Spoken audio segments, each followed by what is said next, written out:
Hello, welcome to the African Emergency Room. Here, here we just try to discuss what we see in the emergency room, how things come to us. We just discuss them and discuss the possibility of them not even coming if people had the good knowledge of preventing some of these things. So in the course of our discussion, you may just pick something that will work for you. This is what we do in the African Emergency Room. I am a sports fan. I love sports, ranging from tennis to football to basketball to badminton, you name them. I generally like people running around for fun, for competition, and getting fit. So imagine if you're like me, and then all of a sudden there is a bad, ugly ulcer in any of your feet. So you can't even do the sport will be the last thing in your mind. Even to move around for your daily chores will be difficult. You will just become a handicap for the period of this particular ulcer.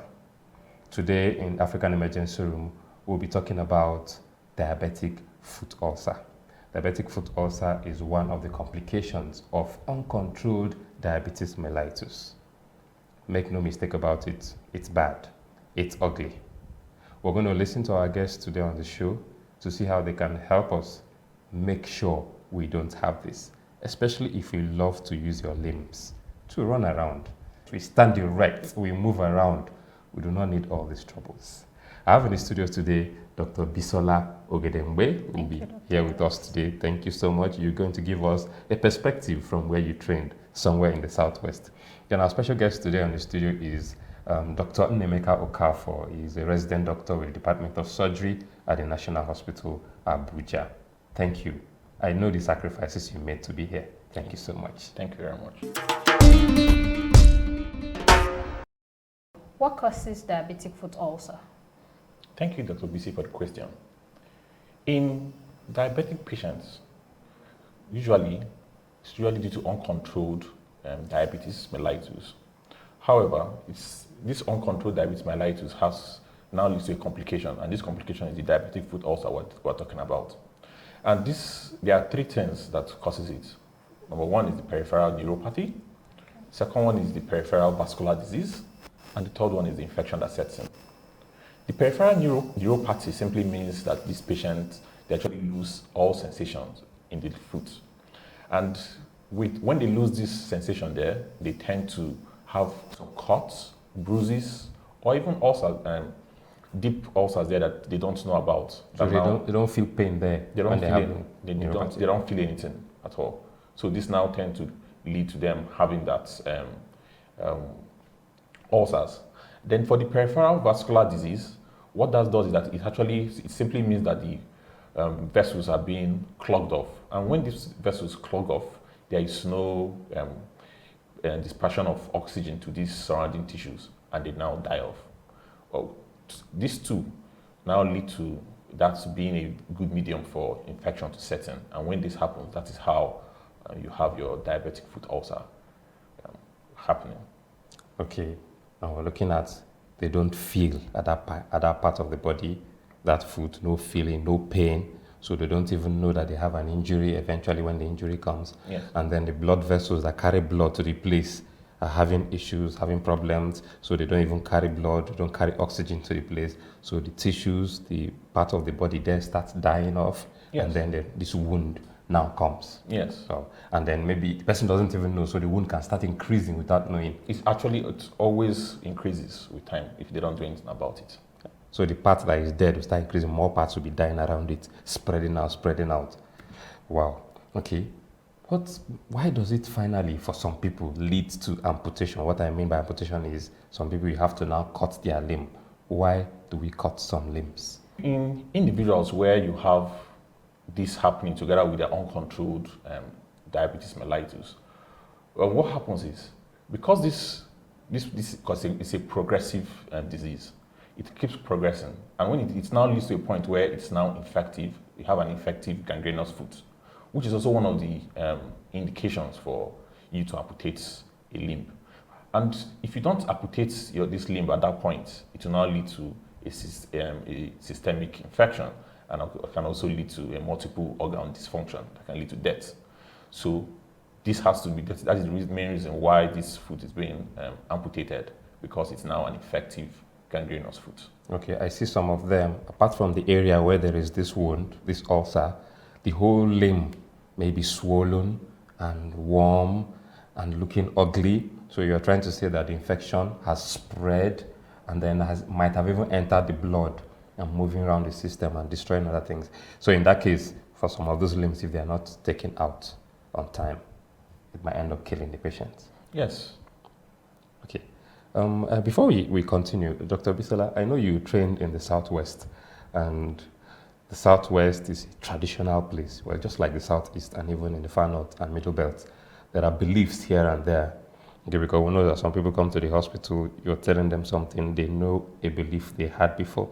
Are there some peculiar, normal African beliefs? Now I'm talking about the Southwest where you trained, so you may have seen things in the hospital there. Are there some such beliefs that affect how patients react to their diagnosis, to their treatment, or even why some of them don't come to the hospital? Well, thank you very much, Dr. Alex. Actually, some of them don't even know that they have diabetes until they get to the hospital. They just realize that they have a wound on their leg, and then they think that either it's a normal thing, or maybe there's a neighboring farmer near their farm that doesn't want their own farm to thrive, and then put some charm, some juju on their farm, and then they stepped on it. So they take it to either the traditional doctors or they take it to the chemist and keep managing it. So it gets really bad before they come to the hospital. And then when they come to the hospital is when they realize that, oh, this person actually even has diabetes in the first place. Wow. Yeah, talking about the neighboring farmer maybe putting something. When I was growing up back in the village as a teenager, I didn't know anything about medicine. I didn't know I was going to be a doctor. I used to see people with some bad limbs, bad lower limbs, ugly ulcers like that. And when you ask, they will say they match poison. You know, I match poison. I stepped on poison. So some will tell you that I even knew when I stepped on it. I felt it when I came out of my house. Somebody had to put something there, some invisible things. Somebody had put, so when I stepped on it. So I used to believe it then. You know, when you don't have any other information, you believe the one you have now. So I used to believe it then, and then they will start, some people will come to the house and be doing treatment for them, and then some people will be suspected as being responsible for all that. Okay, so I'm coming to you, Dr. Kafo. You're saying now that some of these ulcers, apart from so many other ulcers we know exist in Africa, tropical ulcers, vascular ulcers, all that, we are saying that for those who are diabetic, that they may not have stepped on anything, that this is practically a complication of their systemic illness. Yes, actually, it's actually part of the myths and the beliefs that thrive in the African society. Many times, they actually do not step on anything. Well, like you rightly put, they didn't step on any poison. But what happens is, when you have elderly patients, because it's usually the elderly patients that you normally find with this kind of complication. When you have elderly patients, they are usually asymptomatic from this. What does that mean? Well, asymptomatic means that they are not showing any symptoms of this diabetes mellitus, or they might be showing it, but they do not actually realize that these are the symptoms of diabetes mellitus. But some of the symptoms they normally show are they tend to urinate a lot, they are thirsty, they drink lots of water, they are weak, they are dehydrated. These are just some of them. Now, that is why whenever you see an elderly patient that comes into the ER with a foot ulcer or any ulcer anywhere, one of the things we'll have to do is to check their sugar, their plasma glucose level. This will help us to know, okay, is this patient diabetic or not? Okay. To know if this ulcer you're seeing is a complication of diabetes or something else. Yes. Okay, so viewers out there, you might, maybe you have a neighbor, a friend, or a relation, a parent, or yourself with this kind of ulcer. And all along, they've been telling you how it came. You stepped on something or whatnot. You may need to go and check your sugar. You may need to go to the hospital before it is too late. Now, there is the part where some will tell you that whenever you go to the hospital, they will cut your leg. Don't go to the hospital. There is this person that treats it. There is this person, he has helped the other woman there. If you go to, they will cut your leg. And I have somebody that they've cut the limb and they will tell you to save their life, and the person still ended up dying. Why do people still end up dying after you've removed what you, like you explained, what you think is the source of the infection, source of the systemic infection that's killing the person. You've removed it. Why do some of them end up there? I could remember one famous Nigerian movie star who had diabetes uncontrolled, was in the hospital, and eventually had amputation, and a few days later, he passed on. Why would they still pass on after the bad limb has been removed? Thank you very much for that wonderful and important question. I would have to take you back a little by telling you that, first and foremost, it's not all diabetic foot ulcers that are being amputated. Good Now, news. But the thing about it is, we have to get them early, because even with the diabetic foot ulcer, we normally grade them. So usually when they come early, you can salvage that limb. But because of the belief system and the practices that go on with care of these diabetic foot ulcers, they usually, most often than not, come during the late stage. Now, this late stage, not only is the foot almost gone, it's already dead, and then together with that, you have, like you rightly put from the beginning of this interview, that it's actually a systemic disease. Now, you have other systems that are being affected. So you have to, first of all, remove that source of infection. But we need to understand that other organs in the body are already compromised. And this is what usually leads to this, to many of them dying from the amputation or the diabetic foot ulcer. Oh, thank you so much, Dr. Kafo. Thank you, Dr. Bisola. So, viewers, you're saying that as you are letting the ulcer go on, as you are letting your diabetes go on, there are a lot of things that have been damaged. Diabetes is one of the most terrible diseases if it's not controlled. But to control it is very, very easy. Now, we're going to look at some other details when we come back from the break. We're going to look at some examples of patients we've had, and we're going to look at how to prevent having this ulcer if you're diabetic. Live a perfectly normal life. Do your sports, do your business, do whatever you can do. Please don't go away. We'll be right back.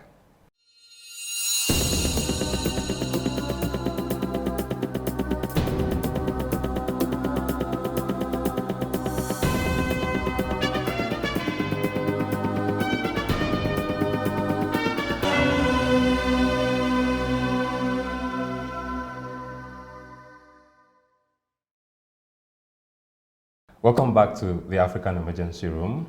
Before the break, we were discussing diabetic foot ulcer. You may be a sports lover like me, okay, or you use your limb a lot. You like to walk out in the morning. You like to do cardio. You like to trek. You like to just use your limb. You ride bicycle or whatever you do. You may love your limb so much. Imagine having a little injury. You may not be diabetic, but you just had a little injury on any of your feet. Imagine what it does to you, how it keeps you away for some time. Or you watch those people that play football, your best player, Ronaldo or Lionel Messi, for example, and they tell you this one is out for 6 weeks because of a hamstring injury or because of an ankle injury or whatever. Imagine what happens to your team, for example, when that person is not there. Now imagine what happens to people who have very bad, chronic, long-term diabetic foot ulcer. They are not able to do all these lovely things their lives are used to becoming before the ulcer came. So now you also imagine their worry when you tell them that this ulcer is too bad that your limb has to be taken out. The healthcare professionals, don't go shouting, don't go quarreling, don't get angry when people are reluctant, okay, maybe in denial to say, no, don't touch my limb, because it's difficult. We're going to have a way of persuading them, explaining to them, and then giving them the alternative for those that it would come to amputation. But our guest here has said that most of them will not even get to amputation if we catch them early. And with the advancement of treatment, even those that used to be amputated in the past, these days, not all of them at that level get amputated. So Dr. Kafo, I'll come to you, Dr. Bisola. How do you deal with denial? People who come and you tell them, this is this bad, this has to be done, and they tell you, over my dead body, I don't want to come back to my next life without a limb. How do you deal with patients like this? Thank you for that question. In dealing with, before you amputate some person's limb or appendage, this is actually a bad news, and it's called breaking bad news. So usually there are steps we have to follow in breaking such news to these patients. Because whether you like it or not, these belief systems are strong, even in the best of us or in the most educated of of any of us. And that is why what we do is we have a systemic way of breaking this news to them. First of all, try and make them understand their situation. We actually try to make them understand the complication of their situation, and we try to let them know that this complication is what they are facing now. And then this complication can lead to something catastrophic. We try to explain that to them. But in all, we have to be sure that these patients are of sound mind. And if these patients are not of sound mind, then you need someone that will be there. Psychologist. Not really psychology, but you need a family member that will be there as well to help them with the breaking of the bad news as well, or to make them understand it better, because you can have lots of barriers that can mitigate against you breaking this bad news to them, especially the elderly ones. So because when you have all these things together, then it's easier for you to go forward, because you need to understand that if someone doesn't give you consent to amputate the limb, then there's nothing you can do about before that. you lose your license. Yes. Thank you, Dr. Kafo. Dr. Bisola, in your practice, have you patients whom maybe cut on time or a little bit late, but you are able to manage? They are able to follow your instructions, and then they are able to be discharged with a healed limb, no amputation. Do you also have those who consented to amputation and they are doing well, even psychologically, post-amputation? Oh, very well. A number of them. I mean, in the last 1 year, it felt like the diabetic foot ulcers have been on the increase. But at least of 10 patients, I can't say that only one actually eventually had an amputation. And even the one that had an amputation, were able to let him understand that, I mean, it's not the end of life. It is to limit the spread of this infection, and then to, of course, save your life on the long run. And now is procuring a prosthesis, and, you know, is able to move around and get back to his activities, and he's doing well. And for the other ones who didn't come as bad, even though it incurs long hospital stay and a whole lot of expenses, but, you know, they stay true to the management with, you know, appropriate care of the wound and appropriate control of their blood glucose level. They've done very well, and, you know, many of them are on their way home or even at home already. And I also actually saw one elderly patient sometimes who, a daughter actually happens to be a nurse, but the woman said she would rather die with her limb intact than have it amputated. There was no conviction anybody could give. Even her daughter, that was a nurse, could not convince her otherwise. Unfortunately, we lost her, but I mean, we couldn't do anything if she didn't give us a consent. It's difficult, even though we have seen out there people, whether from sports or from war or whatever, how people lose their limbs. And with technology now, how they use prostheses, you know of the famous Oscar Pistorius, how he runs with prostheses, and he runs faster than myself by far. Okay, I have my feet complete. So technology has gone beyond. Some people walk around. I have a friend who walks, and you will never know he is an amputee, one of the limbs. So the technology has gone far, and people should start understanding that if it comes to that. Okay, but as we're rounding off, is it everybody that is diabetic that will eventually get a foot ulcer? Will it eventually come? I know so many prominent people that people don't even know they are diabetic. They are living well, no complication. But will it eventually come?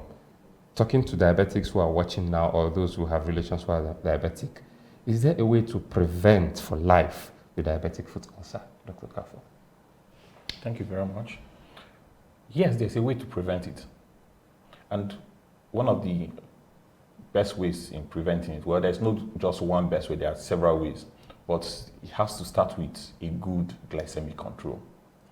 In our language? In our language means we have to have a good, you need to be taking your drugs for you to be able to control your diabetes, control the level of the sugar in the blood. That's what that good glycemic control means. That's one of the ways. Now, the other way for people that are diabetic is what they call foot care. Now, this foot care, it has to do with, first and foremostly, you make sure that these patients do not wear slippers or those flip-ons. You make sure that when they are cutting their toenails, you have someone that cuts it short and well trimmed for them. You also make sure that they make sure that they check in between each digits of the toe. And also you have to make sure that you also check the soles of the foot of these patients.